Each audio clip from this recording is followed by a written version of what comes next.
We live? Can you guys hear me? See me? Is everything working on that end? Am I live? Okay, cool. All right, everyone. Hello.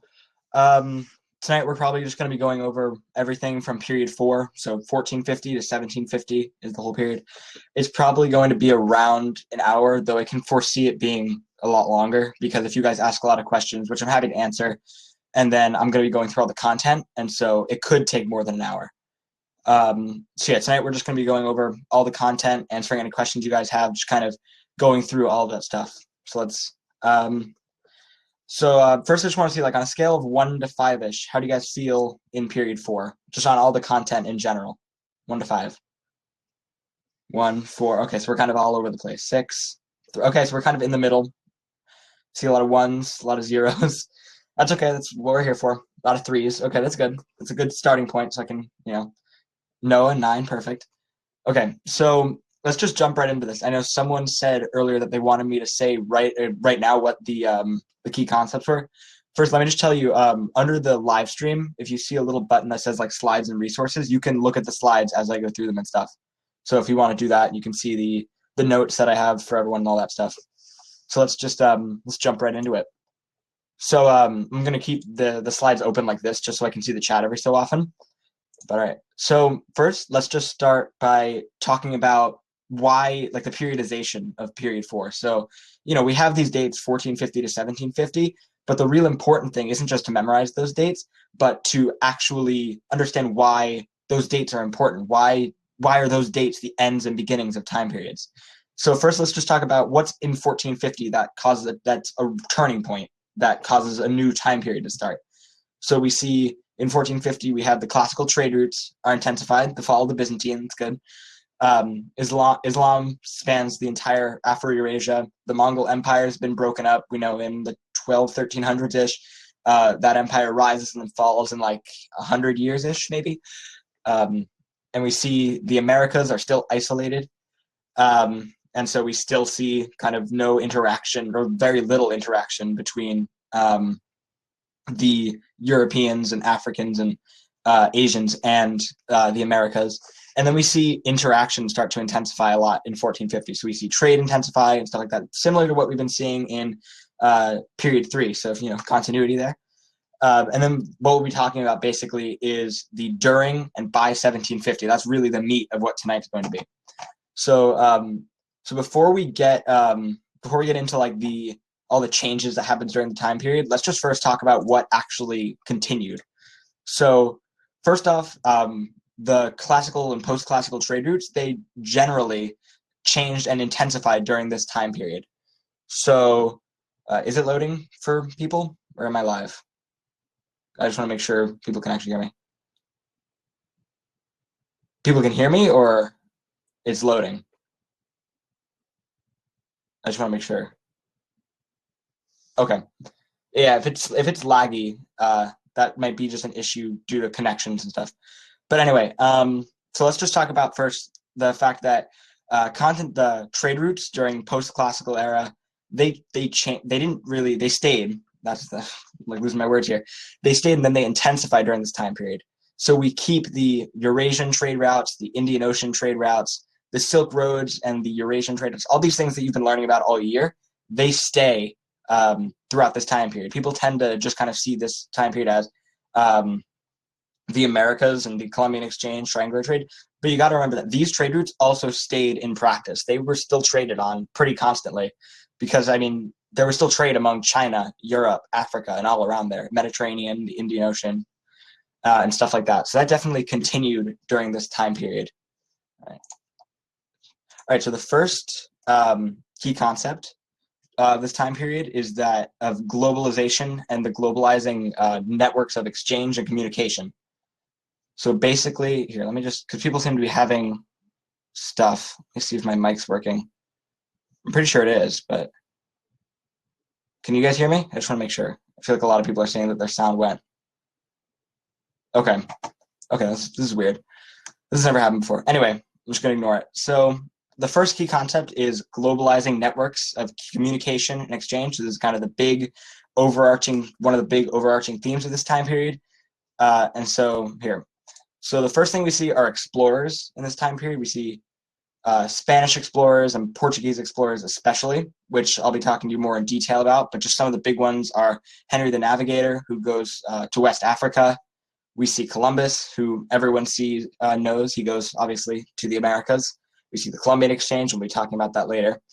And then we also see Vasco da Gama, who goes to India. He's the first European, I'm pretty sure, to hit India from a trade route. He goes around Africa. We also see new technology come from this globalization. So we see, from period 3, we see the improvements of some technologies. We see an improved astrolabe, which came from the Muslim world. We have better maps, better cartography, which helps sailors find their way around. Wind patterns. So if you remember from period 3, the monsoons with India and the Swahili coast, we have monsoons, and then we also have westerlies being used to take people from Europe to the Americas and back in a cycle. So the winds are really important, and knowledge of them really helps people go during this time period. And then we see caravels, which I'll be talking about more in detail. They're basically like, you have the Arab dhows, you have the sorry, I'll try to slow down. You have the Arab dhows, and you see the Chinese junks. The Europeans also have this same type of kind of individual boat. It's called the caravel. They're smaller ships that generally were used to take people back and forth from the Americas and participate in this exchange. And so the big thing in this time period, basically, that is this whole giant connection between the Americas and Eurasia is the Columbian Exchange, which I'm assuming that a majority of you, if not all of you, have learned about. During this time period, we see, and I'll show you a little graphic for this. You see the Atlantic world from the New World. You see corn, potatoes, cocoa, and stuff like that go from the Old World, or the New World, to the Old World. And then from the Old World, you see sugar, slaves, and disease are 3 of the big ones. And then just a general exchange of foods, of culture, of disease, as I mentioned. I'll be talking about that more. I'm generally giving just a general overview for now. And then you also see joint stock companies rise. And so what joint stock companies are, and I was definitely really confused with this at first, is that basically, imagine if a government had to just pay for a voyage, or you had to pay for a voyage, and then it sank. You lose all of your money in that voyage. Whereas now, it's like the original version of crowdfunding, where you'll get 100, 1,000, however many people to put in a bunch of money, and it splits up the cost of a voyage across 100 people, so that if let's say the ship sank, you might only be losing $1,000 rather than $1 million. And so it kind of secures the people who are going to be paying for this. And then obviously from this globalization, there's a bunch of different impacts. So you see the spread of religion. We see just the 3 big ones, the 3 big proselytizing religions: Islam, Christianity, and Buddhism. Those will spread to the Americas and form a bunch of syncretic religions, which, if you don't know, syncretism is basically, it's a big term in AP World. You should know it. It's basically the merging of two different religions, 2 different cultures into one. So we see voodoo in the Caribbean, the cult of saints in Louisiana, and then Sikhism in India, which we'll all be going into more detail. So with voodoo, it's, I believe, Christianity and Islam. I could be wrong, but it's one of 2 religions, and basically it's about like spirits. And if you think of like a voodoo doll type of thing, stuff like that, that comes from the voodoo religion that was syncretic. And then Sikhism, you see in the Mughal Empire. Those are like the 2 big ones that you should know. It's a merging of Hinduism and Islam that comes together. And then you also see innovations in arts. So generally in history, when people start getting rich, you generally start with the arts start to flourish. So we see things like the Renaissance, which I'm sure you all know about, woodblock printing, kabuki theater, stuff like that really takes off during this time period, because simply people are richer now. People are, countries are making a bunch of money from the new trade routes, the new Columbian Exchange that's happening.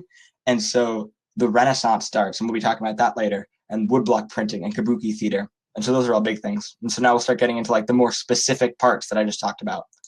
So this is the Columbian Exchange right here. Basically what it is the connection of Europe and Asia and Africa to the Americas. And you can see both places brought a bunch of stuff to each area. So you see the big things to know from Europe, maybe I think sugar is big, animals. You should know that it really did revolutionize life in Asia. I mean, not Asia, wow. The Americas, because you have cattle, you have sheep, the pig, the horse, things you think of as inherently that have kind of always been here. They really showed up in the Americas during this time period. The horse, Native Americans didn't have horses before this time period. And then you see just a couple centuries later, they're dependent on the horse in the Great Plains and that area. And then you also see disease spread. So this is kind of definitely emphasized in AP World, but I didn't know this at first. You see diseases like smallpox, that's the big one that goes to the Americas, and this decimates the Native American population. And this is because in Europe, they've been living with smallpox in their lives for the past, thousands of years. Whereas in North America, they had never seen this. They had been isolated, remember, for the past, 8,000, 9,000 years, 10,000 years. And so they had never seen this before. And so when smallpox comes over from the New World, they had never built up the immunities that the Europeans had before. And so they just die by the thousands, by the millions. You see, it's called the Great Dying. You see around 90% of the Native American population die in a span of maybe 100 years, give or take. It's definitely people even now call it a genocide. That's how bad it was. It almost wiped out the entire population. And then from the Americas to Europe, you see things like tobacco is a big one that really fuels the economy during this time period. So you see plantations of tobacco show up in what now is the southern United States, and you see sugar plantations in the Caribbean that show up and really start facilitating this exchange that happens during the fourth time period. So you see, because of globalization, there's this giant, just world-shifting exchange between the Americas and Europe. So these are some of the travelers you should probably know. So right all the way on the left, you see that's Henry the Navigator. What he's really known for is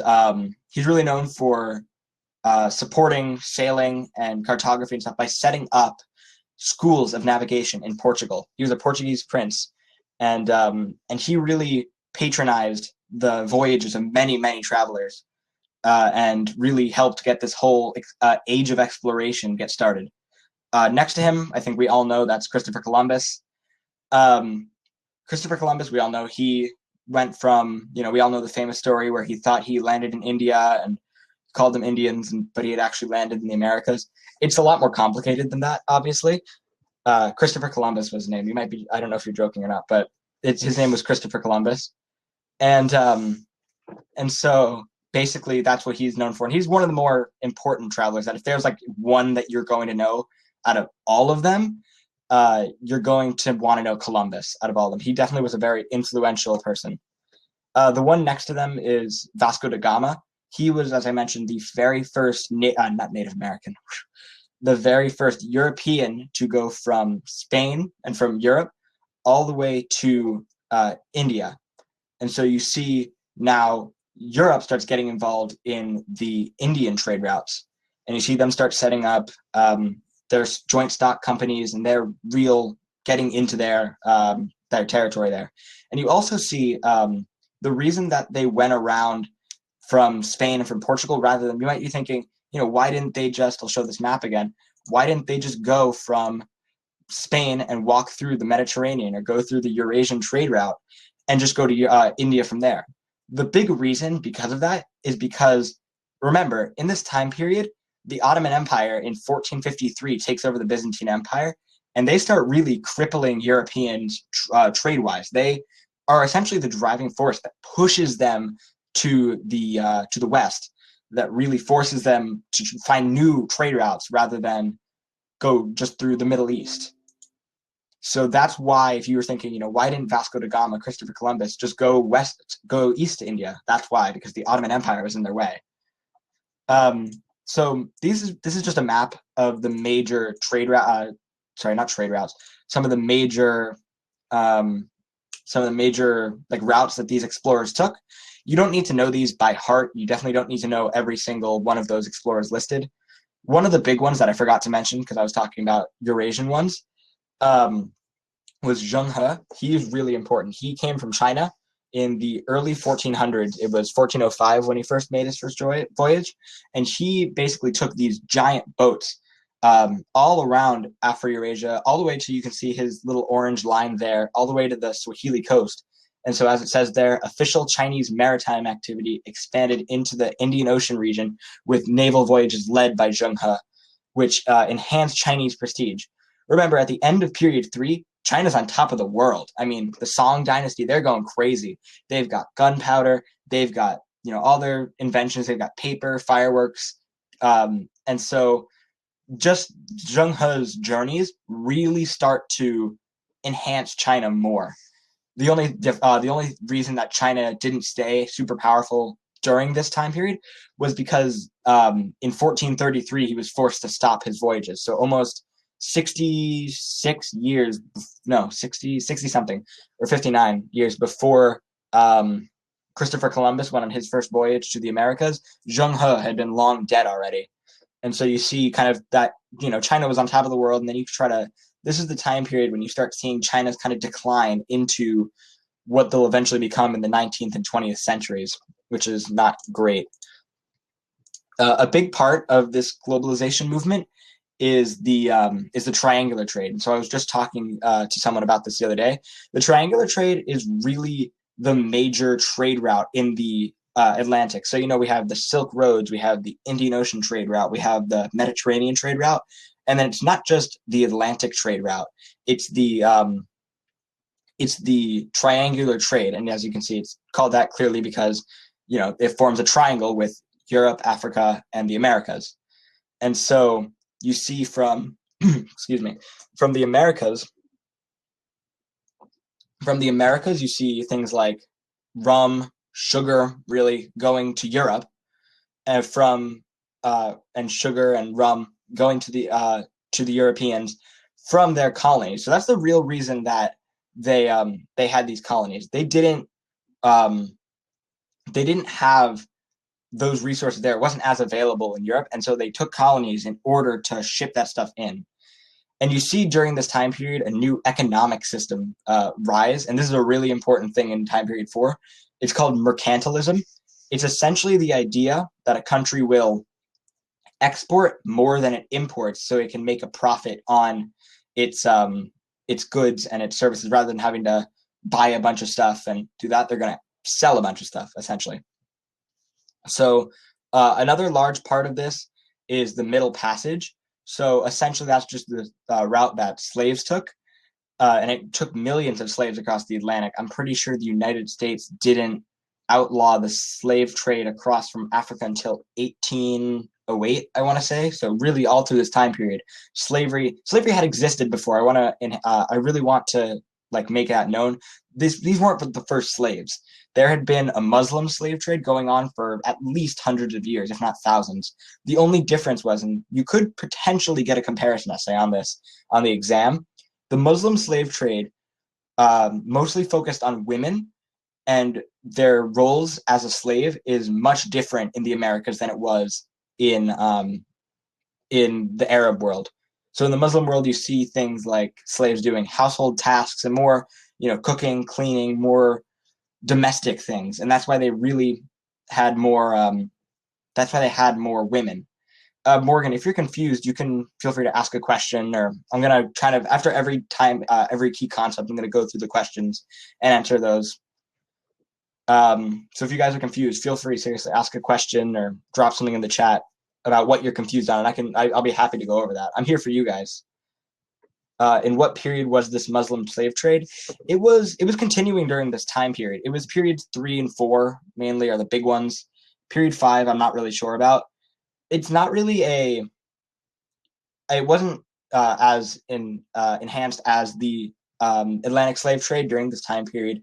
You really see the Atlantic slave trade just blow up. I mean, by the end of the 1600s, things are going crazy with the slave trade. And the reason they needed this is because not only had all of the Native Americans died from smallpox, they needed labor to work on their sugar plantations. So that's why in the Americas, slaves were, first of all, commonly male, and they were commonly used for plantation work. So you don't see them as much. There are some, but not as much in the Americas and not in the Americas, in household tasks like you see in the Muslim empires. And that's definitely a comparison that you could be able to draw because of it. All right. And then finally, from globalization, you see the visual and performing arts start to really take over, not just in Europe with the Renaissance, but you see this in Asia because of the silver trade. You see this in mainly Asia and Europe. And yeah, it did affect gender proportionality in West Africa. That's definitely something you should note, that because of slavery, they were taking all the men, not all of them, but a lot of the men, and not all of the women. So it really hurt their gender imbalance. Finally, so we see this visual and performing arts, and I'm going to go over a bunch of examples of art and architecture that are really important to this time period at the end of this. So I'll be sure to kind of explain specific pieces. But so we see, because of this new trade, we see countries get stupidly rich, like beyond rich. They start, what diseases do we need to know besides smallpox? Malaria, maybe. Smallpox is the big one. That's the one that really kills a bunch of people. But here, I can go back.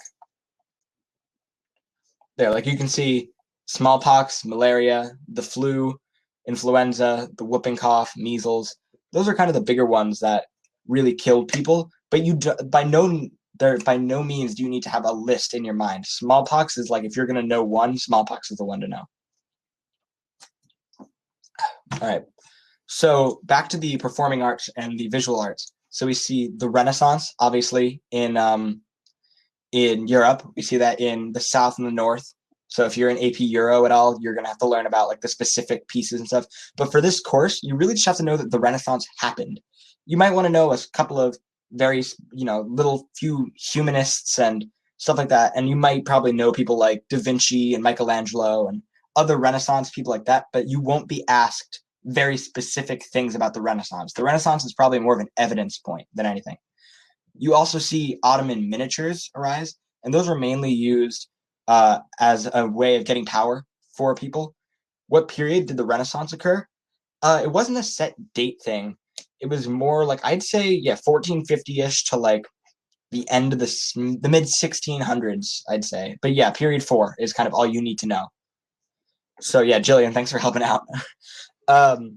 So then you also see literacy rise. So you see things like Cervantes writing Don Quixote. An Ottoman miniature, wow, I completely cut myself off. I lost my train of thought. Thank you. An Ottoman miniature is basically a little painting that they made to, it was mainly used to establish power for people. And it was their just kind of art form from the Ottoman Empire. So if you see, like, for example, let's say you see a DBQ, and you see an Ottoman miniature, you're going to want to know what an Ottoman miniature actually means. And then finally, you see woodblock printing in Japan, which is just another art form. You don't really need to know the very specific, things about each art form. Just kind of know where they came from, be able to kind of know a few little things about them. You also see performing arts rise. So Shakespeare, obviously. Natasha, DBQs are easy with a lot of practice. It's definitely a very practice-based thing, but they get easy as throughout the year. So you see Shakespeare with obviously his famous plays. You see Romeo and Juliet, Macbeth, some other ones that I can't think of right now. But just he's one of the most prolific playwrights of the Northern Renaissance. And then you see kabuki theater in Japan. So that also rises as a new performing art because of new riches and new cultural things being built.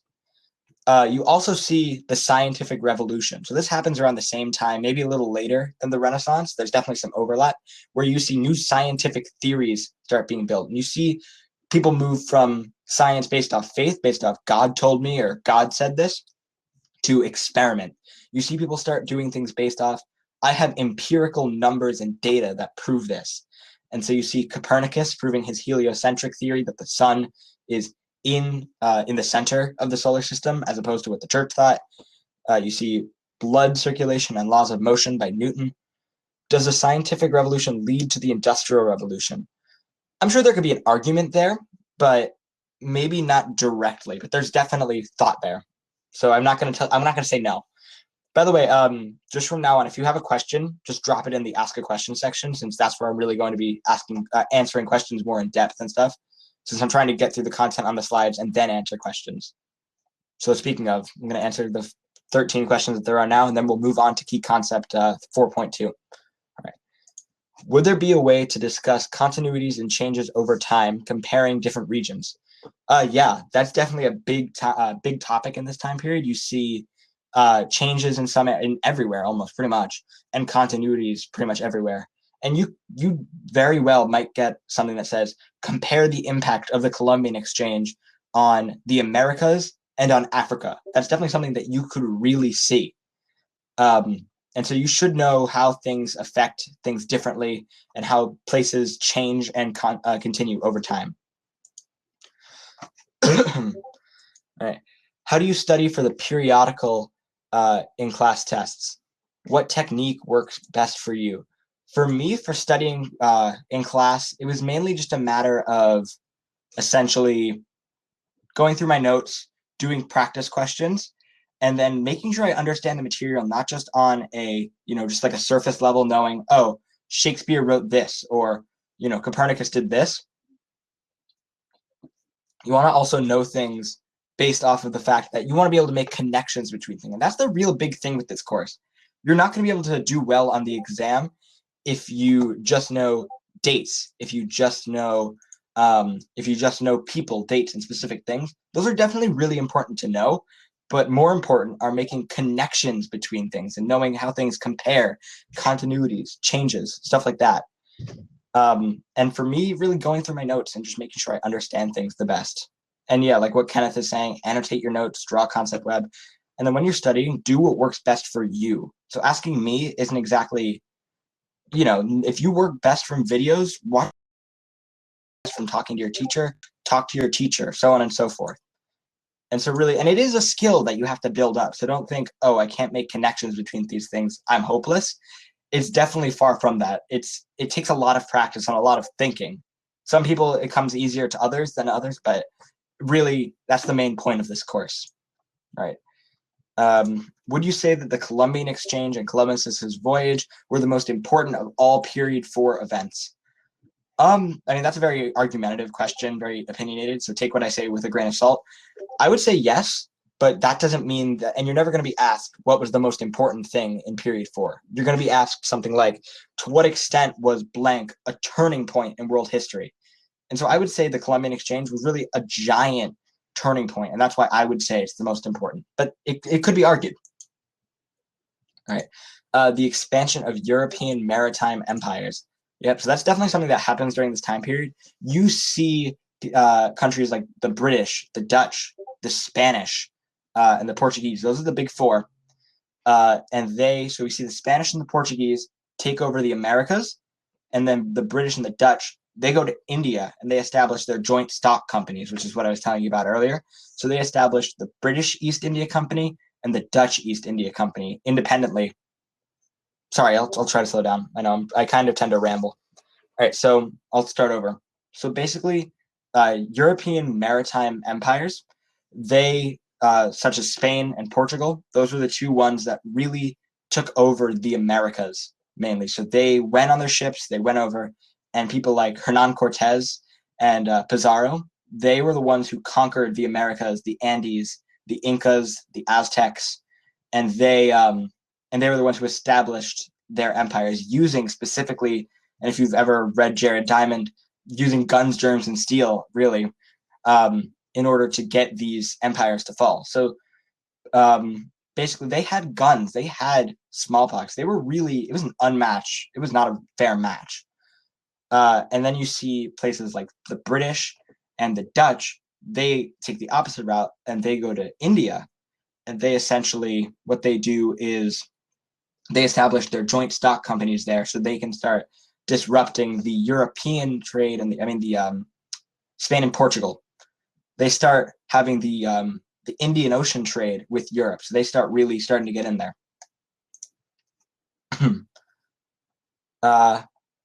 what was the driving factor of the Columbian Exchange? The driving factor was really European voyages, and then you see I was talking about the Ottoman Empire. I'll go back to that map. There it is. The Ottoman Empire, really around Turkey,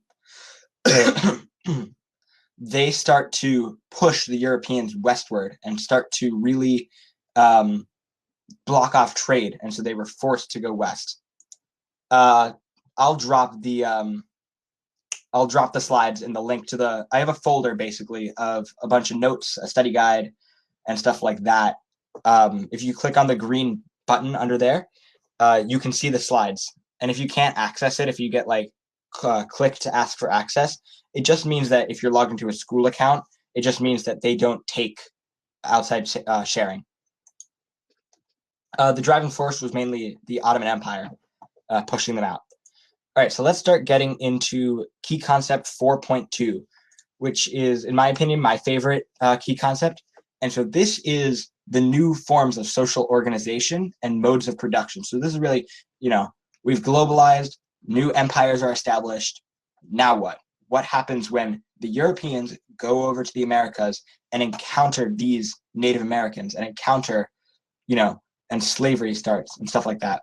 So first, I'll just give you a major overview, and then we'll start getting into things really more in depth. So we see, because of a new global demand for goods, we're going to see new labor systems and trends, because new goods being needed, more people are needed to make them. And so first we see serfdom and peasant labor in Siberia, so all the way in the east. Russia starts expanding because of, and they develop their Tsardom. Basically, you see that expansion, and peasants really go to Siberia to start getting more goods. And then not only do you see peasant labor, you see on the other end of the spectrum coerced labor. So people being forced to work. It's not their choice. They're not going there to actually get money often or really do any of that. So the first one we see is the Spanish use of the Incan mita. The mita system was there before the Europeans arrived, but then the Spanish basically took the Incan system, twisted it, and made it their own, and forced the Incans to, I think it was every able-bodied man had to spend 2 years in the Potosi mine, mining silver for the Spanish. So this wasn't a choice. This wasn't something that they were paid for.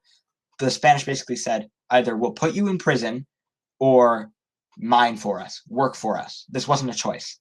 And then similarly, you see the Spanish do the encomienda and hacienda system. So they saw Native Americans trade their labor, trade their work on haciendas for religious and language education, and also just it was a brutal system, because it was almost like Spanish feudalism in a way, where the Spanish would give richer people land and Native Americans to work for them. So really, it wasn't a good system, like all in all. And I think it was one of the first to be outlawed, and I think the 1540s, but you don't really need to know about the specific dates. Then you see indentured servitude. And so indentured servitude is definitely something I see people get confused on a lot. It's essentially, let's say I was living in Britain, right? Or in Spain, let's say. And I go and I commit a crime, now I'm a criminal.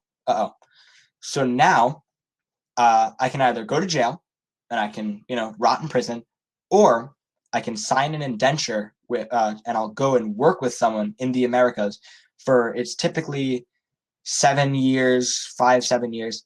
And then when I finish, I can get some land, get some money, and then start a new life in the Americas. And while this might sound great, it might sound all nice and perfect, generally it was so brutal that most indentured servants died before their time, before their indenture was up. And so really, it didn't work out. It worked for some, but not all. And you see in the Americas, really, indentured servants become a huge thing in the 1600s, 1500s, because of, I'm sure there were some people that did it voluntarily, but it was mainly for debts and for indentured servitude. They wouldn't necessarily have to be a criminal, but they would typically be a criminal or a debtor, people like that, generally. I don't want to say like completely. And then finally, you see the big one, you see chattel slavery. And chattel basically means cattle. It means cows, like farm animals. And so you can just see from this name, slaves were not seen as people. They were not seen as, humans. They were seen as pure property. They didn't have rights. They didn't have the right to get married. They didn't have the right to, learn to read, learn to write. Their life was dedicated to working for their master who owned them. And really, I think we've all learned about slavery throughout the years in school. And even it's kind of fitting that it's Black History Month. And then we see the Atlantic slave trade. That's the main slave trade during this time period. And it really blows up during this time period. As I said, it really, before it started, it picked up some speed. And then once cash crops started, that's the real driving force for slavery. You see things like sugar, tobacco, eventually cotton. They just blew up, and slaves started being brought over by extra labor. And yeah, sugar plantations were generally the hardest working conditions because it's hard collecting sugar. I don't know if you've ever seen it, but you need to, not only just grab the stalks, but you need to cut them down with machetes and then process it, turn it into rum. It wasn't great. And then on the very opposite end, so we've been talking about these labor systems that are generally pretty harsh. Now let's talk about the elites during this time period, the people who were rich, the people who really had the power. So you see people like the Manchus and the Creoles, who we'll be talking about later, as the new elites. And then you see existing elites keep their power. So you see European nobles, and you also see absolute monarchs arise during this time period, which I'll talk about. Zamindars in the Mughal Empire, and then daimyos in Japan stay. So remember daimyos from the Japanese feudal system. They're kind of like the equivalent of knights in the European system, kind of knights and nobles. And so you also see because Europeans are going to the Americas, you now see mixes of races, and you see the first racially based hierarchy rather than based off religion, based off social class, wealth. Now it's really based off of race. So you see racial mixing causing this, what's called the Sociedad de Castas. And so you see mestizos, which are Europeans mixing with Native Americans to form a mixed race. The same thing goes for mulattoes, which are Europeans plus Africans who form a mixed race. And then you have this whole system be formed. And I'll show you a picture just now. So here's a picture of what a mixed family might look like. So you see the white man is supposedly married to the Native American or African woman, and they have mixed children. And so those children are likely mestizos. And so you can see here's the general pyramid. So I'll go through each layer real quick. Peninsulares were people who were born in Spain and were Spanish, just pure Spanish blood, the purest you can be, top of the top. And then after that, you see Creoles, which are people who were born to two Spanish parents. However, they were born in the Americas, so they don't quite have as pure a Spanish race. They're still, but they become the elites because the Peninsulares are busy in Spain. So they're the ones who become the elites in Latin America during this time period. Then you see the mixed races, mestizos and mulattoes, which we just talked about. And then on the very bottom, you just see Africans and Native Americans. Those were the bottom of the bottom of the bottom. They were really not respected as much as they should be. Not, they were commonly slaves. They were commonly, people like that. And so you also see, as I talked about, new elites. And so obviously I said Creoles, they were elites of European descent who got overlooked for top positions for Peninsulares. And in the period post, sure, I can repeat. Mestizos and mulattoes were mixed races. So basically, if I'm a Spanish person, right, and I go to the Americas and I have a kid with a Native American, my child is a mestizo. If I had a child with an African, now that's a mulatto. So Creoles, they were the elites. They were born in the Americas, and they were the ones who really run the show over here. After mestizos was just mulattoes, and then pure natives and Africans. And then after 1750 in period 5, you'll see Creoles start to rise up and actually demand independence. And that's in period 5, so you'll get more in depth into that. But eventually that's what you see. Then you see in Europe, you see the gentry rise. They were commonly also known as the Second Estate, especially if you're talking about the French Revolution. The gentry, they were high-standing nobles. They were the rich people. They were the people who really had the power in Europe, besides the absolute rulers. They were the rich people. They were the basically, yeah, the top of the top besides kings. Then you also see across the world just urban entrepreneurs, and this is a new thing that you see due to the new trade systems. Globally in port cities, you see basically people start getting rich because they start running businesses. You see entrepreneurs like we have now who create a product, run a business, and they, like on Shark Tank, think about that. This is where this all gets to start. So you can see in India, in Turkey, in Africa, everywhere you see that. And then finally, a new one that you see, just like the Creoles, were the Manchus. So you know how we have the Ming Dynasty in 1644. The Manchus come in, and they were nomads, I'm pretty sure. But if someone in the chat knows otherwise, correct me. They come in, and they defeat the Ming and establish the Qing Dynasty. And they were superior to the Chinese. They considered themselves socially more pure. And so it kind of established a new Chinese system of social formality. And so that's really kind of all this key concept is. It's just the development of new labor systems and new social systems. That's kind of the real big changes. And you want to know the specific social systems in different areas and places like that. So now let's just run through these questions. Sorry. What is kabuki? It was a Japanese style of theater that developed during this time period. Morgan, what slide are you talking about? Do you mean this one?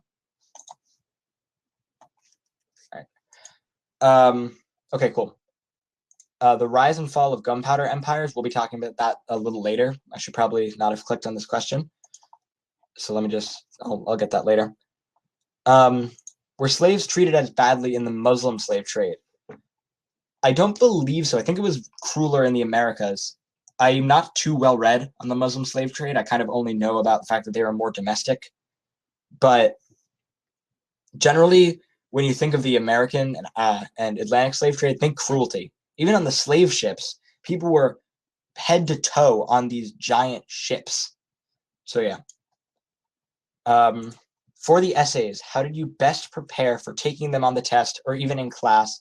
And how did you best utilize the time given for the essays? I really like this question. This is a great question, whoever asked this. Basically, I just made sure that I didn't even write that many practice essays in time for the exam or in time for tests. I would read prompts or read the DBQ documents, and I would just say, am I capable of writing this essay? Could I genuinely sit down in 40 minutes and write it out? So really, you want to make sure you want to focus on your weaknesses as well. So let's say your essay for your next test is on the Columbian Exchange. Let's say it's the 2018 LAQ that was on the last AP exam. And it says, how were people in the Americas affected by the Columbian Exchange? So you want to think, if you consistently, when you think about this, can't think of contextualization, you want to make sure that that's something you really focus on. And to best utilize your time, you want to spend probably, you get 40 minutes to write an LEQ and 60 minutes to write a DBQ. For the DBQ, spend your time reading. 15 minutes you should spend probably reading, thinking about the essay, and then just start writing, really. And don't worry about if you're right or not, because you can't lose points on the essays. Speaking of dates, how much do we really need to know dates? Not all that much. I mean, what you really want to know is the order things happen and the general flow of events. So you don't need to know, in 1453, the Ottomans took over the Byzantine Empire. That's a very important one, but you are never, and I really want to stress this, never going to be asked on an AP exam, what date did this happen? What year did this happen? You might want to know some time spans, but you are never going to necessarily need to know exact years or dates. Wow, a lot of questions. Did indentured servitude start before or after slave labor?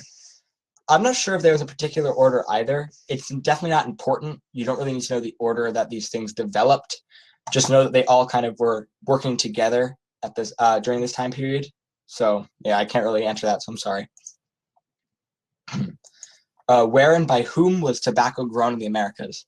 Primarily the South. So if you think like Virginia,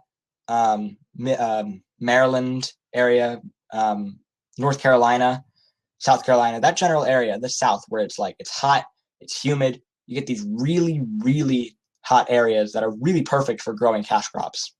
So in the Caribbean, you have sugar, and in the southern United States, you have tobacco. Were the coerced labor systems mentioned only apply to the Americas? Not to my knowledge. There were probably some slaves in Europe, but generally they were in the Americas for the most part because of this new Atlantic slave trade. And this new Atlantic trade in general, the Americas really becomes the hub for trading crops, and that's what these laborers were used for. All right, so let's move into this final key concept, which is kind of apart from the globalization during this time period. I think we got a new question.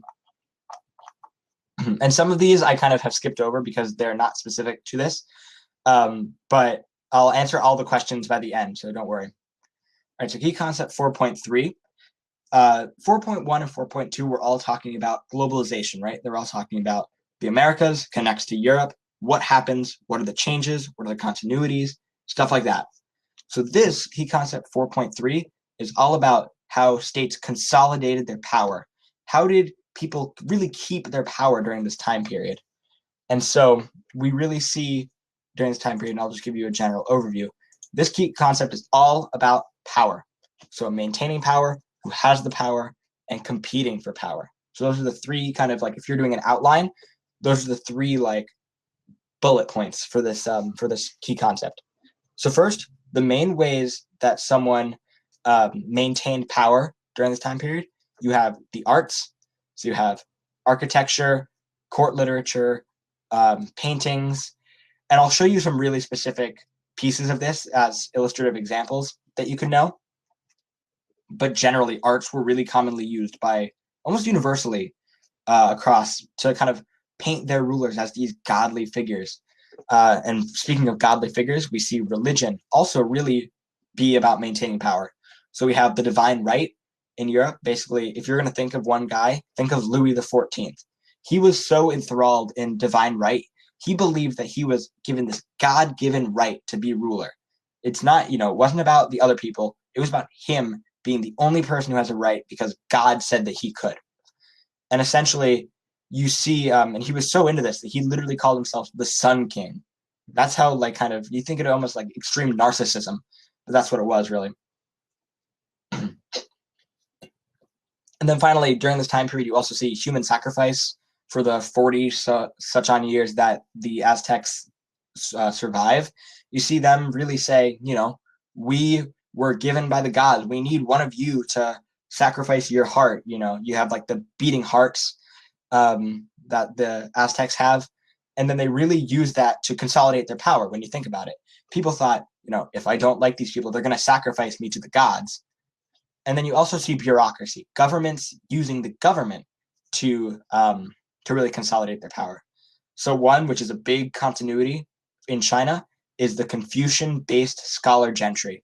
So you see the civil service exams, those aren't stopping. If anything, they're getting bigger. More people are taking them, more people are passing them. And the exam is really used because of this Confucian ideal that education is the top of the world, that education is what separates the people who deserve to be the top of the social system from people who aren't, that and patriarchy.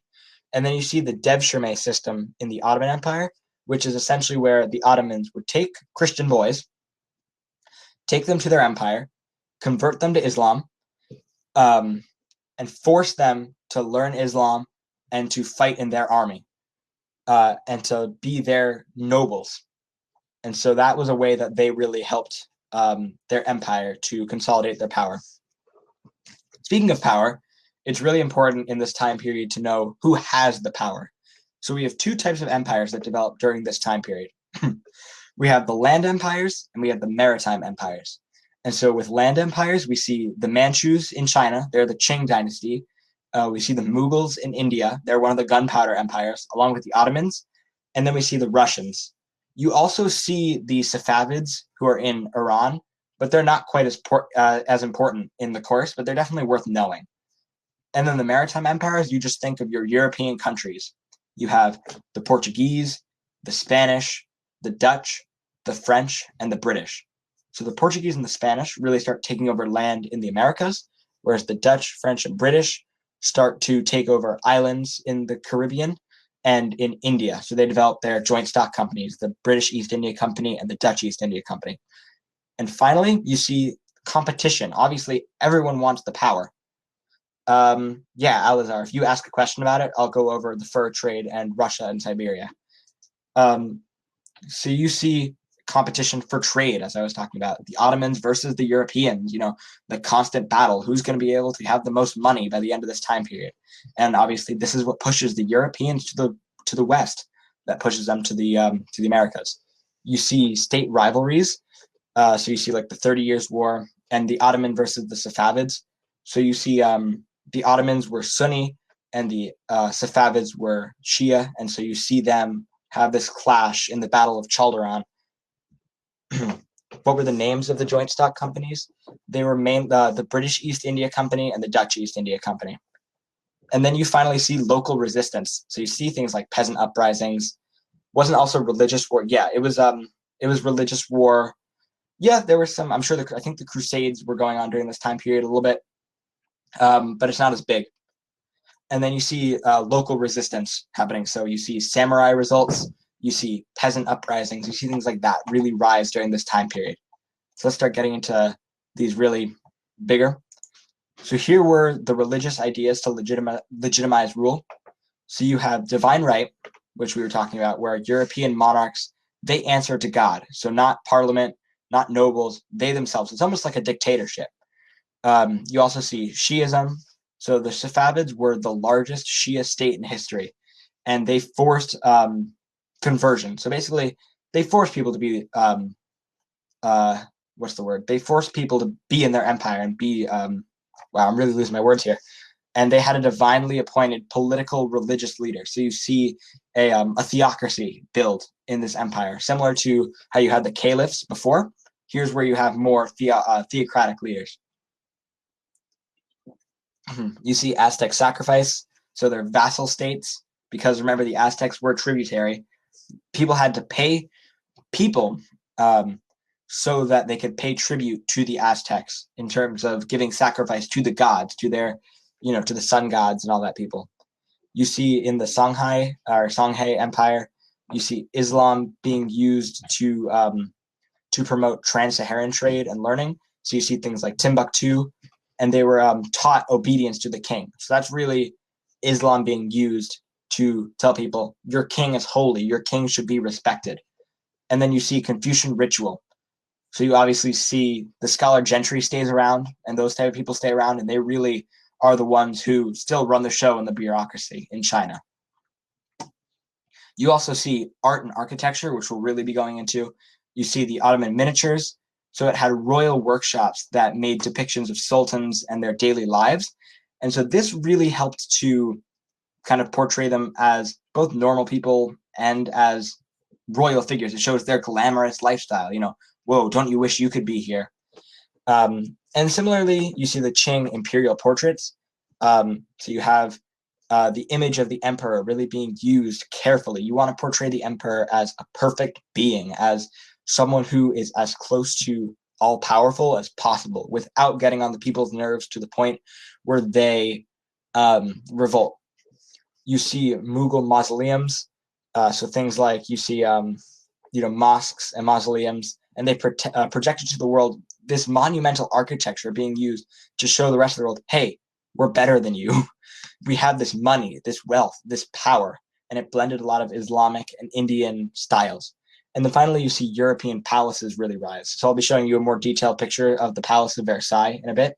That's really a big piece of architecture that shows, oh, Louis the 14th is just so good.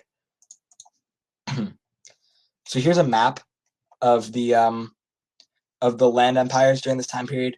So we see the Ottoman Empire right here. I'll turn on this little. So we see the Ottoman Empire right here at their peak. Then we have the Safavid Empire and the Mughal Empire kind of all right next to each other. And then China is right here. So we can see Qing China is pretty big. And then Japan's over here. And then we see Russia all the way up here. So those are kind of the big land empires. And you can see this in relation with the rest of the world up here.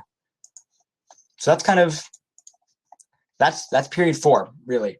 Everything that I just went through was all the key concepts for period 4. So now let's just give ourselves kind of a final overview of what we covered. So this is a map of the world in 1450. This is, I'll be going over the Taj Mahal in detail. So,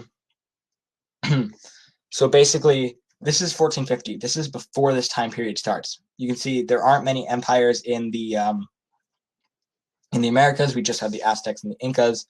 We still have Polynesian migrations. We see Timbuktu and Mombasa, these African trade empires. And then we see Europe's kind of still a little dead. The Byzantine Empire is still around. Novgorod and the Kievan Rus, stuff like that. And then by 1750, we had this new global system, this new global world that connects everyone together. We also see, though, the beginnings of imperialism. So we can see there's no longer an Aztec empire. We see the French, the British, the Spanish, all down here. That's how big their empire was.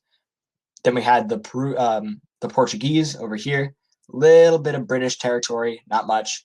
And then just little scatterings of different types of European powers. And then along here, we have our land empires that we just talked about, and then more islands taking over. So really, those were the major powers during this time period. We see, as you can see on the bottom, those were the major big powers that you're going to want to know for the test. So I think maps are really, I just, so they could be bigger. I didn't put them side by side, just so I could really, I can do a quick, this is kind of the comparison that you can draw, that you can see what's going on. And here's just a giant box of everything that happened during this time period. So this was split up across different areas of the world.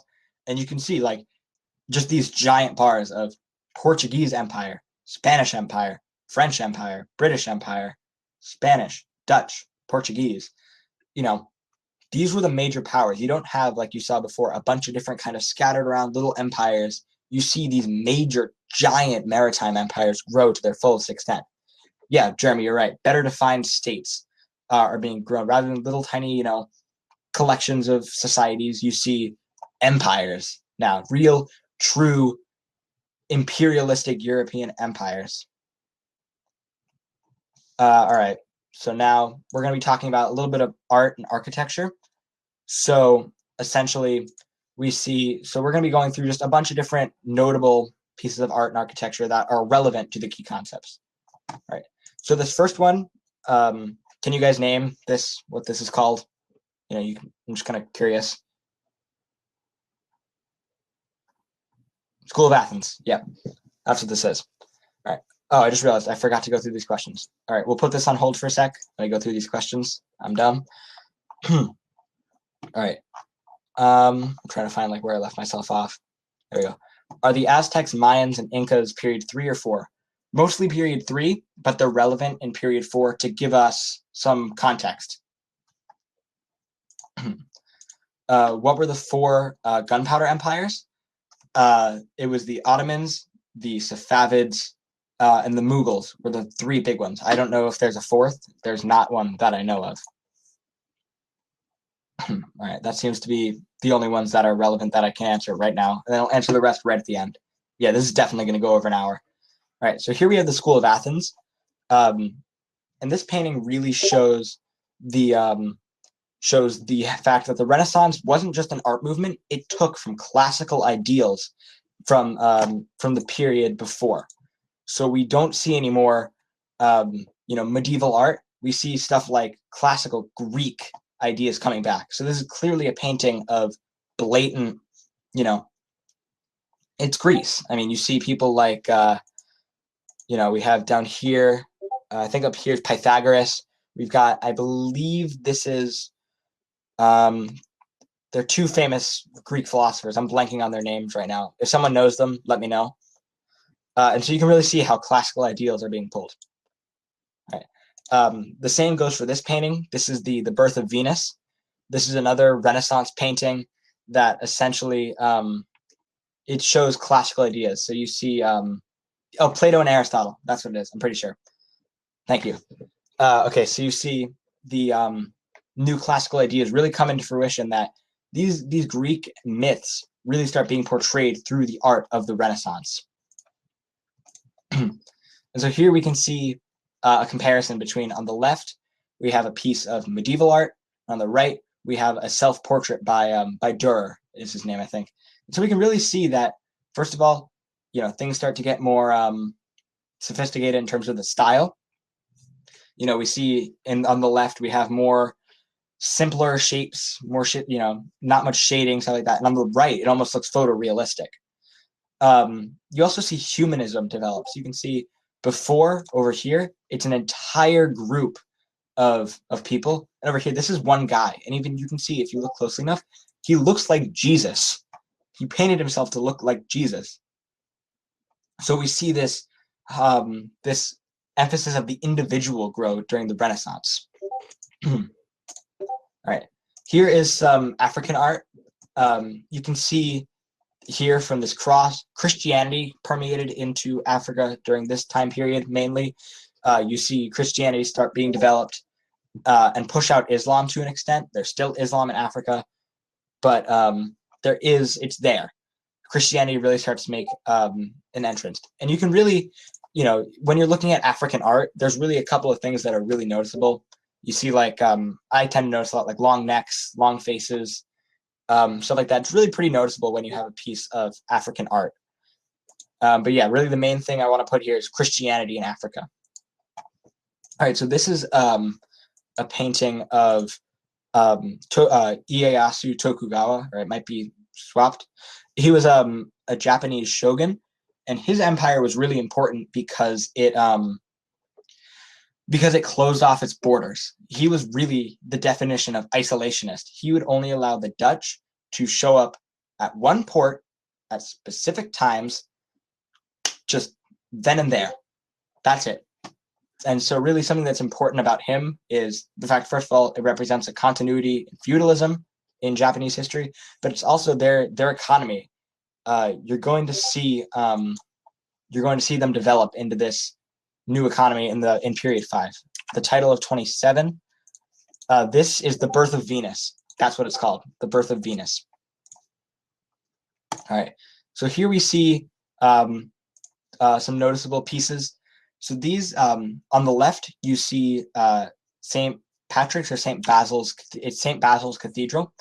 And so this is a piece of monumental architecture, just like we saw, and it was commissioned by Ivan the Terrible, who was the first Tsar of Russia. And then on the very right, we see Peter the Great, who is really one of the most important Russian figures during this time period. He is the guy who really pushes for the westernization of Russia. So we see Russia starts looking towards Europe, who's getting rich. They're having a good time, and they're freezing in the snow, and he's thinking, what are we going to do?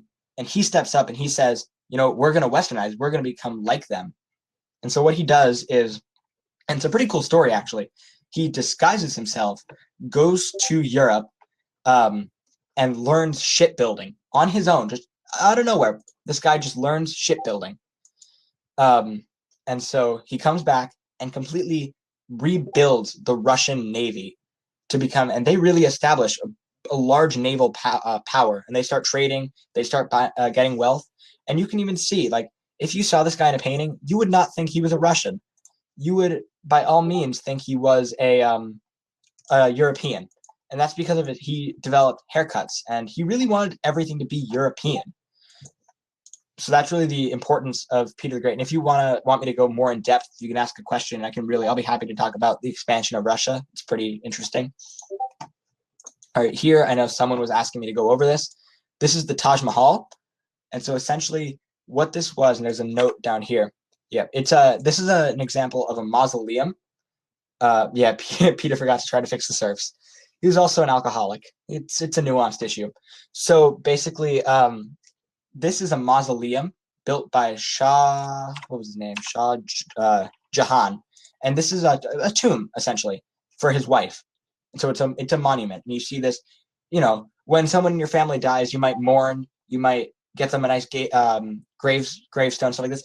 This guy built an entire giant monument for his wife. Not only that, but it also just proved to the world India is a force to be. Yeah, it was the ultimate flex. India's a force to be dealt with at this point. You know, India isn't just, this in period 3, they were the Delhi Sultanate. They were kind of going crazy. They were disorganized. And now they're this giant gunpowder empire and they're just showing off to the world. They're saying, look at us. We've gotten much better. And then this isn't the final one. This is the Palace of Versailles. So another example of monumental architecture to promote power. Basically, give me 1 second. There we go. So you see Louis XIV sets this up to be an example of he's flexing on everyone in France, essentially. I know it sounds kind of stupid, but that's what he's doing. He's saying, look at all these puny mortals. I'm over here in my giant palace, living the life, and they're up here working. It was really an example of just how powerful he was. And it's a pretty beautiful palace too. I've never been, but it's beautiful. All right. This is the signature of Suleiman the Magnificent, the Ottoman Sultan, who really helped to expand the empire, who really helped to take the empire from just this little ragtag group of nomads all the way to this pretty large empire. And so this was his signature. And you can see there's a lot of symbolic meaning in this. I don't know the exact things, but this was taken from the Met website, and this is hanging in the Met. So if you're ever in New York and you see this in the Met, now you know what it is, and you can prove to people your knowledge. And then this one, this is the last one. So this is a painting of the Sociedad de Castas. You can see all the different types of mixed races. So you see a hierarchy being built from from Spanish born Spaniards all the way down to to African people having an African child. So there's a real hierarchy that builds based off of race, not based off wealth, not based off of how educated you are. It's based off the color of your skin completely, your genetics. So yeah, that is period 4 essentially. In a nutshell. There's a lot more nuance to some things, and I'd be happy if you ask a question to go into specifics about a specific area, a specific thing. And I know there are a bunch of questions that now I'll run through these in completion, but it's really, I'd be happy to go through some things. So this is kind of now question and answer time. Right. I know this is the period 4 review, but there are upcoming period 5 reviews? There will be eventually, and I'm hoping I can do a full period 5 review, especially if you guys like this. Let me know, and I'll be sure to do a period 5 review. So yeah, that's definitely something I'm interested in doing. Important need-to-know concepts, the key concepts, essentially, if you're going to know one thing. Basically, you're going to want to know globalization, the new social and labor structures, and how power was consolidated. That's the big 3, essentially. Right. How useful is Guns, Germs, and Steel? We watched 1 episode. It's a good series. You don't need to watch it, but it's definitely really fun to watch. I recommend it. All right. Sometimes bringing in specific facts are really good for helping your argument, especially in the LEQ. What's the best way to make sure you remember specifics? I'd say just Quizlets and studying and making sure you understand things conceptually, because if you understand things conceptually and the connections, it's easier to know things just rotely. The 3 key points were in just a couple of words: globalization, social and labor systems, and the consolidation of power and new powers. Is it necessary to know about humanism? Not really. I mean, it should be a term that you know, but you won't need to know about it in super depth. Just know that it focuses on the individual as opposed to the group. Could you mention the rise and fall of land empires? Yep, sure. Okay. So let me pull up this map over here. Where are you? There it is. Okay, so we have a couple of main empires that rise during this time period. We have the Ottoman Empire over here, the Safavids, the Mughals, the Russians, and the Chinese. The Russians, they really don't fall until 1917 when the USSR takes over and it becomes a communist state. So that's during World War I. That's period 6. You'll learn about that. Same goes for the Ottoman Empire. They'll actually stick around, but the thing is, by period 5, they're known as the sick man in Europe. They're really kind of falling apart at the seams. They're not doing great. They're not having a good time, and they really they fall because of just weakness. And after World War I, they lose, and their whole empire just is capitulated. Finally, the Chinese Empire, they fall. The Qing, they're the last Chinese dynasty. They fall to nationalistic revolts during in 1911. The Kuomintang takes over, and then eventually in 1949, Mao Zedong takes over his empire, and that whole thing happens with communist China. So yeah, those are like the big things. It's all like these stick around for a couple of time periods. I know the Qing dynasty is 1644 to 1911, so this sticks around for at least period 5. Do you ever do live streams helping people write an LEQ or a DBQ? I've done, I know there was a DBQ slide last week or a couple of weeks ago. The LEQ presentation will be on the 25th, I'm pretty sure. So that'll be in a couple of weeks. But also, if you want me to just, like, if you want, me to help you out privately, feel free to hit me up on social media, on Discord, on Instagram, something like that. If you guys don't have that, ask me if you want it. So yeah, shameless plug. What was the isolationist shogun's name again? Tokugawa is like the one you want to know. Why is Ivan the Terrible terrible? He was just a ruthless ruler. He would have people executed. He was just a bad guy generally. He was just a ruthless. He would kill you for any amount of insurrection, to be honest. Yeah, no problem. I'm going to keep running through these questions, but I know it's probably late for the majority of you, so you guys can feel free to go and have lives. Is there a continuity with Indian Ocean trade routes? If so, what specifically is being traded and where to?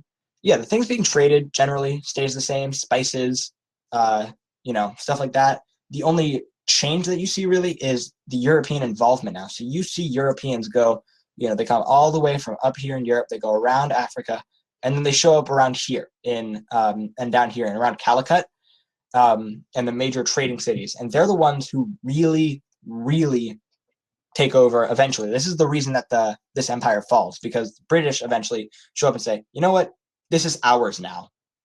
So yeah. All right. All right. Yep. See ya, Alyssa. Right. Can you explain the expansion of the Russian Empire? Yeah, sure, totally. I'm gonna probably just have to keep this map up. So essentially, in 1450, you have this little group of Russians called the Kievan Rus just sitting here, and then eventually they just start kind of migrating west. And then Peter the Great comes in, and they establish Tsardoms, St. Petersburg. That's named after Peter the Great. And they start really pushing for westward expansion because they want to become just powerful. They want to get giant. And they're still, to this day, the largest country in the world. And so really, it was because of their westernization efforts that really helped them rise to power. What else do we have? All right, we got a couple more. Right. May you please provide an explanation of contextualization and continuity? Okay, continuity is the easiest one. It's basically, if I ask you for a continuity, I'm asking you what stayed the same. Whereas with a change, it's what changed. I know that's kind of using the word and definition, but that's essentially what's going on. Contextualization is a little more nuanced. Essentially, imagine if you're watching like an episode of Scandal, let's say, and a new season comes on, they're going to show you like a last season on Scandal type of thing, right? But they aren't going to tell you every little thing that happened that season. They're not going to tell you in episode 4, blank and blank said this, and this. They're going to tell you the big things that you have to know. So it's the big giant world things. It's not like, the Chinese emperor dying. It's the globalization efforts in period 4. It's these giant world-bound things. I'm not sure if you can do this, but if you could split up the period 4 reviews into the key concepts and do each of them as separate videos, it would help. Yeah, I'm sorry that this was probably a real overload of information for just an hour. Yeah, I mean, I can, if you guys really want, I can record period 4 videos going in depth into each key concept if you guys like. If you want that, just drop in the chat. Yes, no. I'd be happy to do that. Where is it? Yeah, I can totally do that. All right. See you, Katie. All right. Was westernization of Russia basically limited to nobles and the elite class? Yeah, I mean, pretty much. You still had the serfs and the peasants, and they really weren't getting the grunt of. I mean, they were getting the grunt of still working, and they weren't getting this fancy new technology and these new Western ideals. They were still Russians. They were still, sitting in Siberia, just kind of being themselves. So it's definitely more of a noble thing that they get. That seems to knock. Oh, never mind. We have one more. Can we talk about the importance of monopolies going around?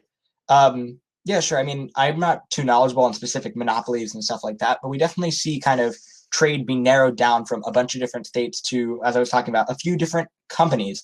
We see really the British East India Company, the Dutch East India Company, and these maritime empires that I was mentioning. They really rise, and they're the only big ones trading. They become a global economy, essentially. All right, that tops off the questions. So I'm going to kind of sit here for a few minutes, see if we have any more questions. If not, oh, wow, that was quick. All right. Are there some additional information that we should know for the Ottoman Empire? Know that they were Sunni. That's definitely helpful to know. Know that they eventually become Turkey in period 6. And then in period 5, you're going to learn a lot more about their efforts for for their industrialization, and that's really period 5. So I'm not going to go into detail for this now, but I will. I'll go over that when I do my period 5 review, and you'll be learning about that. You see things like the Young Turks' rise, and it's a big thing that really contributes to both their rise and their fall. Can you repeat the major empires and their achievements? Yeah, sure. So let me pull up this world map here. So we have. I'm going to go slowly through this. So we have Russia. Their big thing is expansion. They become, if you're going to look at one empire on this map, it's Russia. They're the largest being on this map right now. They take up they take up almost all of Africa or all of Asia. So that was really their big thing. Also, westernization. They developed a super powerful navy, and that was all thanks to Peter the Great, really, in my opinion. And then right next to them, we see China, Qing China. Their major things were. Here, let me drop that as a question because that's a good question. I like that. So another big thing was with China, with Qing China, was really the fact that they kind of cut themselves off from this global trade. Basically, they after Zheng He, they kind of stopped. They kept doing land trade and they had silver trade going on, but they weren't as involved as they really could have been. So they kind of got the short end of the stick there. Japan, they stayed pretty centralized and pretty powerful. Their big things is just regressing into, they kind of got rid of guns. They got rid of Christianity. They become very conservative, very a very centralized, very isolationist state. Trade was literally forbidden until 1800, not the year, but during the 1800s. We also see then the Maritime Empires, which we see the British and the French and the Dutch. Their big ones were imperialistic colonies. So you can see down here, you can see these little ports of the British down here. That's the British East India Company. And then down here, we see the Dutch East India Company in Indonesia. And so we see they disrupt this trade pattern because before it was just here, the British are here, the Indians are here, the Dutch are here. So they really disrupt this whole area. China, yeah, they almost kind of cut themselves off. They didn't completely because they wanted to stay into the silver trade, but they sort of stayed a little bit isolationist. Then we see the Spanish and the Portuguese empires.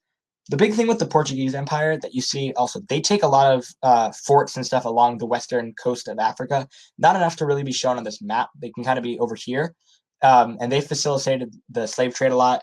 They also, if you think about it, you hear a lot that if you look at the languages of South America, and I always found this really interesting, you see Spanish all down here, and then you see Portuguese in Brazil. And I was thinking, why is that?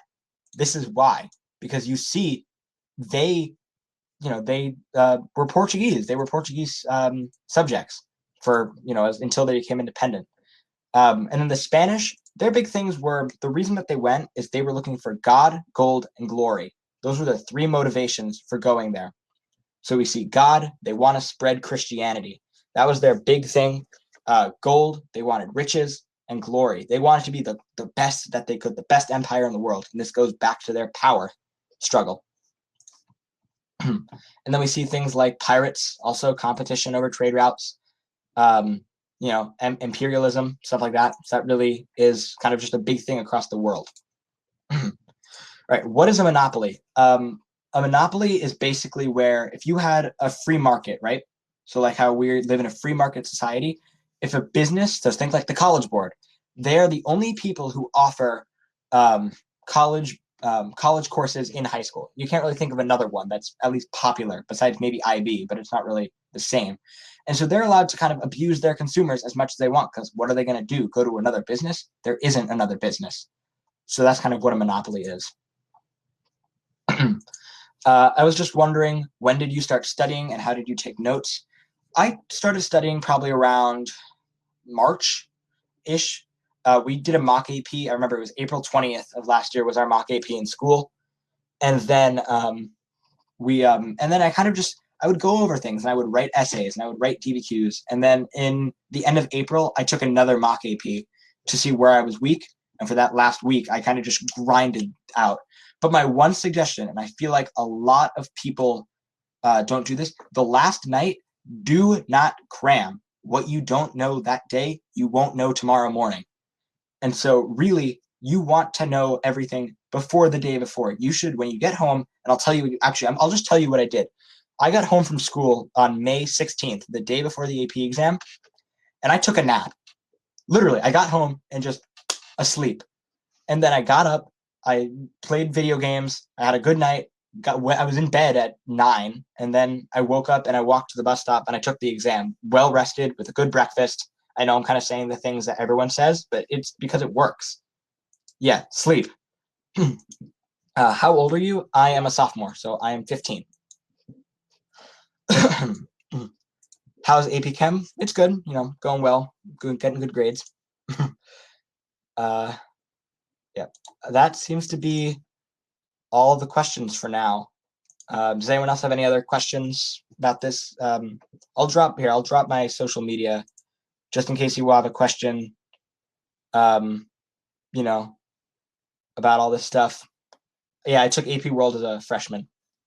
So yeah, it doesn't look like anyone has any more questions. And so I think I'm going to end this. So just kind of last comments, concerns, drop them now or forever hold your peace. Oh yeah, I'll drop my social media. I don't know why Discord isn't opening right now, but here I'll give you my Instagram. Thank you, Alvaro. There you go. So that's my my Instagram account. So if you have any questions, DM me. I'll try to get back to you. And also, I am happy to, if you want to work together one-on-one on an essay or on content, I'm more than happy to go with you and talk about that. Yeah, I'm really lucky that I got to take AP World as a freshman. I mean, you guys are lucky because you're the last AP World class ever. So really, All right, we have another question. Ooh, I love this question. I really love this question. What happens if you completely blank on the exam? This was a real fear of mine, that it's an element of surprise that really kind of freaks you out, that you don't know what the essays are going to be. And so one thing that really helps you to calm down is being confident in yourself. But let's just say you open up the exam booklet and you say, crap, I don't know what this means. Just write down everything you know about this thing. It's right above. I'll drop it again. Just everything, because really, even if you write down the, just complete nonsense, you're going to, you're not able to lose points.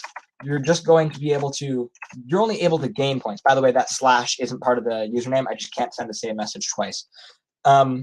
Really, you want to just when in doubt, write it down, because let's say you write something down that's correct, and now you got the evidence point. You wrote down a claim that you're not really clear on. But it was right. You got the thesis point. You know, if you don't even write it down, you're not giving yourself the chance to earn those points. And you can't lose those points once you get them. Yeah, the only reason that I did well in the AP exam was my teacher. She's a god. All right. Just wondering, what type of questions does the multiple choice consist of? Is it analyzing stuff or knowing facts? Here, I will actually pull up. There it is. This is a practice test from the exam. I will switch my screen real quick if I can. Close video, share screen, Chrome tab. There it is. All right, so I'll show you some multiple choice questions. We went over these in a past stream. These are what they look like. So it's essentially they will give you a document, a painting, a something, you know, some sort of excerpt, and then you will have to answer questions after reading them. So for example, we have, you know, this little poem from the Mauryan dynasty, a couple questions. We have a little excerpt, a couple questions, a graph, and a couple questions. And so really, you want to learn how to answer these types of questions really effectively. You're the last AP World curriculum because they're changing the curriculum. They're going to establish an AP World Modern and an AP World Ancient. It's just, they're reorganizing the course. You're the last true AP World course. All right. We're at an hour and a half. I know we're only allowed to go up to 2 hours. So if anyone else has any more questions, is every multiple choice question based on some sort of document? Yes, every single multiple choice question is based on a document of some way, shape, or form. Here, I just have to start answering this. So yeah, they are. You will always have some sort of document, graph, picture. If I can find a painting in here, here's a data. It's mostly going to be here's a map, for example. So we can see typical sailing routes and schedules of merchants in 1400. So this is a period 3 question. So we have the monsoon winds. We got and you get quicker at this as you go along. But then and then I ask you a question: which particular routes and timings of the voyages best reflect which of the following characteristics? And so you have I'm going to what do you guys think the answer might be for this question? It's kind of quick, but you guys can drop. Here, I'm going to drop the link for this practice test because this is a good one. This is an official one from the College Board. Yeah, the College Board or review books. Though I didn't do great on the Princeton review test. So, all right. So this is a type of question that it's typical, maps, graphs. I still can't believe there, a painting, so that's really the type of thing that you're going to be seeing on the multiple choice questions. You think the answer was A for this one? Omar, you think the answer is A? All right. Yeah, okay. I would say B. I'm not sure what the answer is. I could be wrong. And if you get it wrong, I'll explain the question. So 19 was B. Okay, so I'll explain it. So we have, this is a period 3 question. So if we go all the way back up, 19 was B. So the answer was that it showed their advanced knowledge of Indian Ocean currents. So let's take a look back at this picture up here.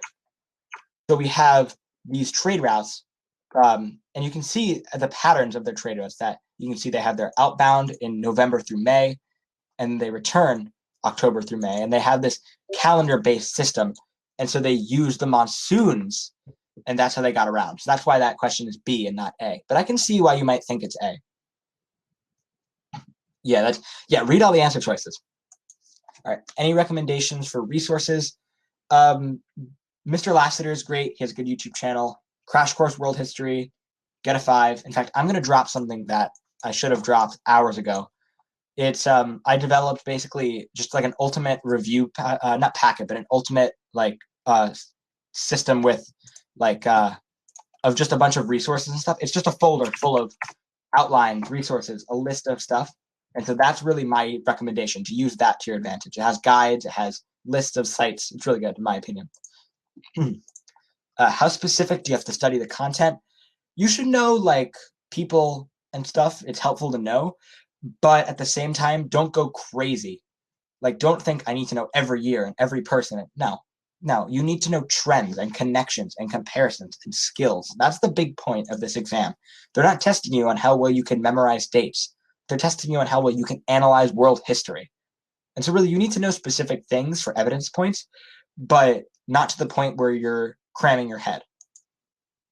All right. So yeah, that is kind of everything. So any more questions? I'll give you another minute or so to drop any questions, and then I'll end the broadcast. So yeah, I'll just kind of sit here. Just wait. Oh, there we go. All right. Do they often repeat questions from different years? I don't know. I haven't seen any other tests, so I can't tell you yes or no. I don't think so, but they might. That might be why you can't talk about the multiple choice. So, I can't answer that question because I'm not the College Board. Right. So, yeah. I think any more questions? And we're kind of really slowing down here. Sorry, like my throat's dead. Nope, no more questions. All right, I think I'm going to end this right now, unless anyone has a question right now. So I will see you. Oh, okay. Are you taking APUSH? My school offers a 2-year-long APUS history. So I'm in pre-APUSH right now. Next year I'll be taking APUSH.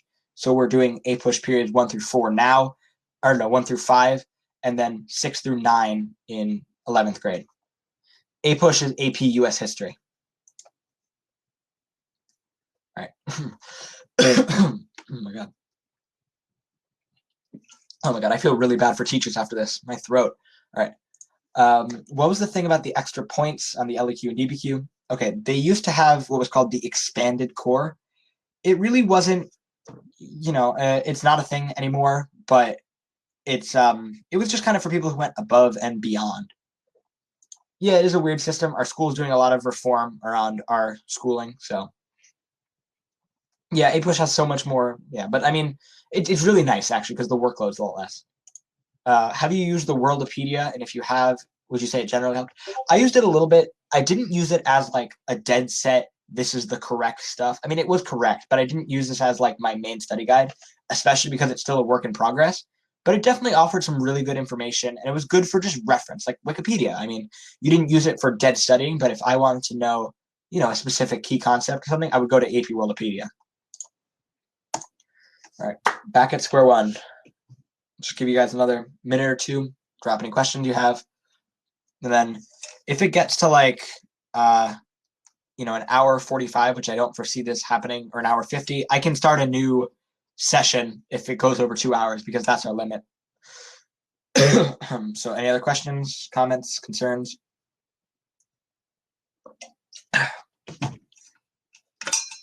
Sub to PewDiePie. Yeah. Okay. So I'm going to take these last few minutes to just say subscribe to PewDiePie, period for review.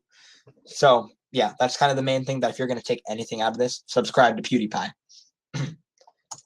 Now we good. Thanks. We probably won't need that. That will be on the exam. That's actually, I'm in the College Board. That is your DBQ. The extent to which PewDiePie is a god. Yes. All right. So yeah, I think I'm gonna kind of end it here. If you guys have any other questions, you have my social media. I'll drop them right down here one more time. Also just shameless promotions, because why not? Oh, we got another question. All righty, perfect. Random question: why would you spend your Monday night doing this? One, I have no life. Second, I enjoy doing this. I really do. I've thought about being a teacher a lot recently, and I definitely really enjoy talking to people about AP World and teaching people. It's definitely like a passion of mine that I like, teaching people and talking about the especially history with people. Any major African empires or states we should know? I would say things like the Songhai Empire and just the empires from really period 3 that kind of stuck around. So you can see you have Songhai over here. But then in period 5, these empires just fall apart, just completely. I got a 5 on the AP World exam. Thank God. Yeah, I got a 5, which I'm really happy about. All right. So we're back here. I'll give you guys I'll wait until like a minute 35. If you guys have any more questions, type them in. I'll stay here for as long as you guys want. Just, yeah.